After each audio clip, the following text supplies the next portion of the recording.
They didn't just tell me I wasn't in the will. They laughed. Not the nervous kind. The cruel kind. The kind people use when they think they finally crushed you. Elesa, sweetheart, your name isn't anywhere in here, my mother said, waving the papers like confetti. Daniel, my older brother, leaned back in his chair and smirked. Guess Dad knew who actually mattered. Their laughter bounced off the walls of the lawyer's office like knives. I didn't yell. I didn't cry. I didn't even blink. I simply stood up, smoothed my jacket, and walked out. Silent, steady, letting the door click shut behind me. They thought that door was the end of me. They didn't know it was the beginning of their undoing. 2 hours later, my phone started buzzing, then buzzing again, then nonstop like someone had set it on fire. They didn't know it yet, but everything they believed was theirs was already slipping away. Growing up, my family treated me like a placeholder, the extra child, the quiet one, the one who didn't shine brightly enough to brag about. Daniel? He was the family trophy, golden child of the century. He failed classes? They blamed the teacher. He crashed the car?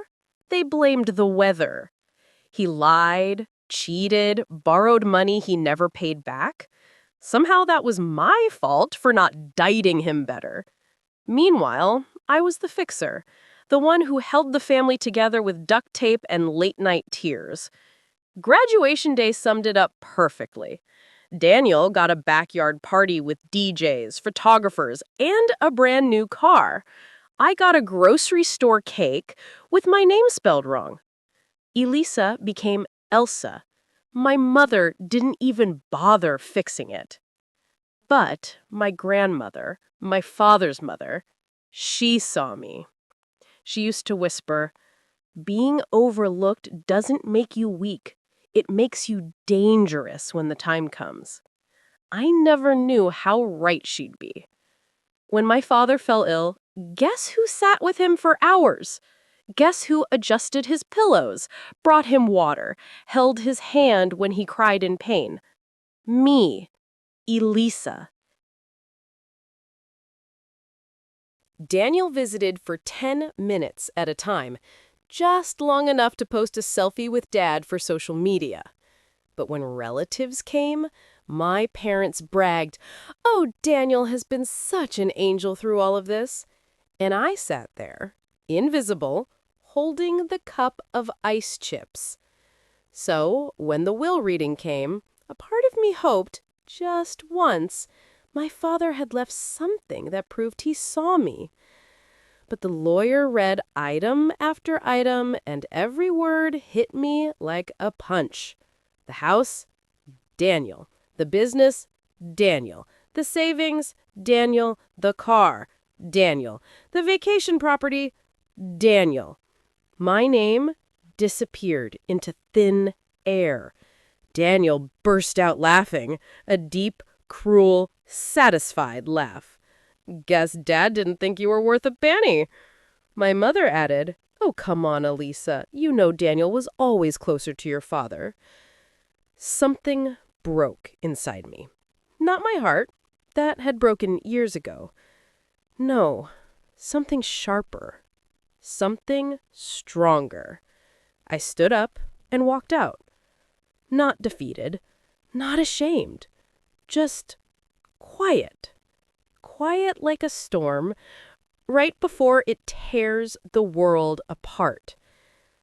That night, I opened a dusty shoebox buried in the back of my closet.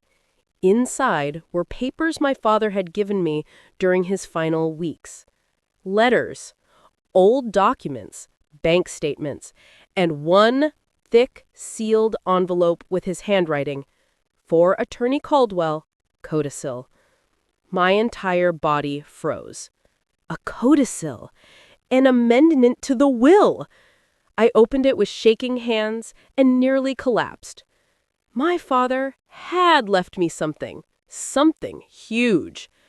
co-ownership of the family business, a private account no one else knew existed, fully mine, instructions for the lawyer to ensure I received it. He hadn't forgotten me. He had trusted me. But the codicil wasn't read, meaning someone had hidden it. And there were only two people desperate enough to do that: my mother and Daniel. The betrayal burned deeper than any insult ever had. I took the codicil to a lawyer I trusted, not my family's lawyer. She read it twice, looked up, and said, "Elesa, this changes everything. Legally, you're entitled to control half of the business and the entire private account. If they hit this, it's fraud." Fraud. The word felt electric. We filed it with the court, quietly, efficiently, unstoppably. 24 hours later, my family realized something was wrong. The bank froze the accounts. The estate halted. Business shares were locked. And that's when the calls started. First annoyed, then confused, then panicked.